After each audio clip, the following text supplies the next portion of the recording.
c'est Eli. Je viens vers vous aujourd'hui pour vous présenter mon projet d'audio. C'est-à-dire que j'ai décidé de pouvoir faire régulièrement des audios concernant le sujet que je traite, c'est-à-dire l'hypnose et ses dérivés, ce qui me permettra d'apporter du sens et surtout une plus grande visibilité concernant la pratique ou les pratiques que je mets en place, que ce soit avec mes consultants ou directement via les réseaux sociaux. Bon, je me présente, hein, je vais me répéter un peu. Je suis Eli, je suis praticien en hypnose ericksonienne, praticien en programmation neurolinguistique, qui est un mot bien compliqué, et je résume par de l'hypnose conversationnelle, même si j'entends déjà les puristes sauter au plafond, et également communication ericksonienne, qui est également pour moi un dérivé, alors je dis bien pour moi, d'hypnose conversationnelle. D'accord? Si je fais cet audio déjà, c'est pour répondre à quelques questions qu'on me pose souvent. Et la première, c'est qu'est-ce que c'est que l'hypnose? Alors ça, c'est un vaste sujet. Moi, j'ai ma définition. Si vous avez besoin de renseignements, bon, à l'heure d'Internet, je pense que vous allez trouver beaucoup de supports, beaucoup de tutos sur YouTube. Il y a énormément de bouquins sur l'hypnose, sur sa définition. Pour moi, je vais vous faire vraiment un résumé. L'état d'hypnose, c'est ce qui permet de faire un lien entre ce qu'on appelle le conscient et l'inconscient.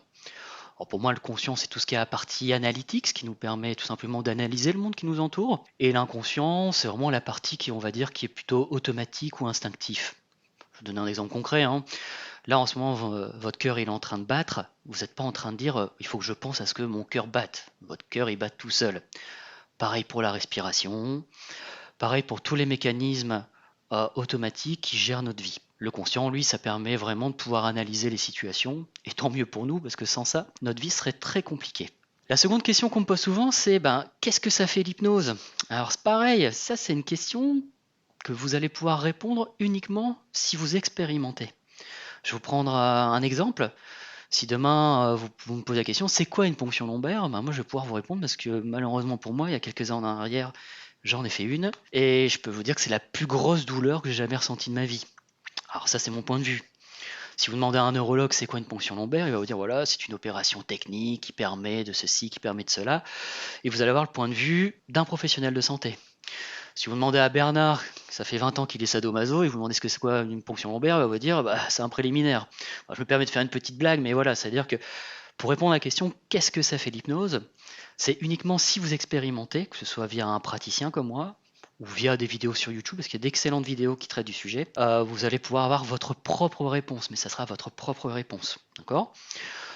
L'état hypnotique, c'est quelque chose de très naturel, et on peut la vivre tous les jours dans sa vie pragmatique. Par exemple, je pense que ça arrivait à tout le monde, un jour de prendre la voiture, de partir du travail et d'arriver chez soi et de se dire mais je me souviens plus du trajet.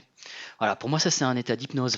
D'allumer une série, un film ou de lire un livre, être complètement happé et de fermer la page, d'éteindre la télévision ou de quitter Netflix ou autre plateforme, peu importe, et de pas avoir vu le temps passer. Pour moi également c'est un état d'hypnose, c'est-à-dire que c'est vraiment un état très très naturel et qui permet, lorsqu'il est provoqué ou lorsqu'il est suggéré ou demandé, de pouvoir aller travailler sur des comportements ou des changements de comportement.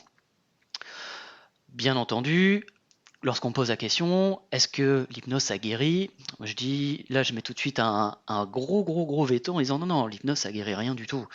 L'hypnose ça permet d'accompagner vers un objectif, ou moi j'aime bien parler de destination, parce que c'est un mot qui est plus agréable pour ma personne, mais c'est pas du tout quelque chose qui a un but de médical, au contraire. C'est-à-dire que si jamais vous avez des besoins médicaux, allez voir des professionnels de santé, ils sont là pour ça. Un praticien en hypnose comme moi, ça permet d'accompagner sur des sujets tels que j'ai peur des araignées, j'arrive pas à oublier une relation douloureuse, ou être accompagné par exemple pour se délivrer du tabac. Ça c'est vraiment quelque chose qui rentre complètement dans le cadre de compétences d'un praticien en hypnose. Tout ce qui a trait à la médecine, on va voir un professionnel de santé. À chacun son taf. À quoi ça peut me servir? C'est vraiment une question que j'entends souvent. C'est-à-dire, ouais, c'est chouette ton truc, je lis tes posts, de temps en temps, je lis attentivement, et c'est intéressant, mais c'est gentil, mais moi, au final, qu'est-ce que ça va me rapporter?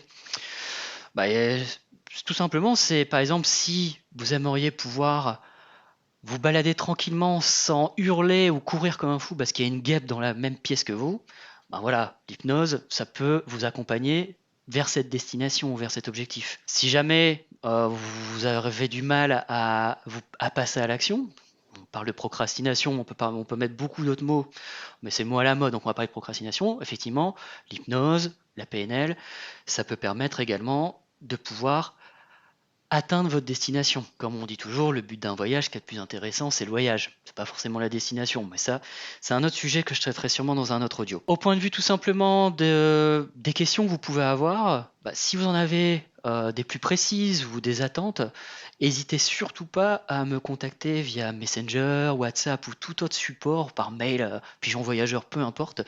Moi, en tout cas, je serais ravi et je peux vous répondre allez, en 1 minute très facilement à des questions posées si elles sont dans mon cadre de compétences. Hein. Je répète, c'est très important.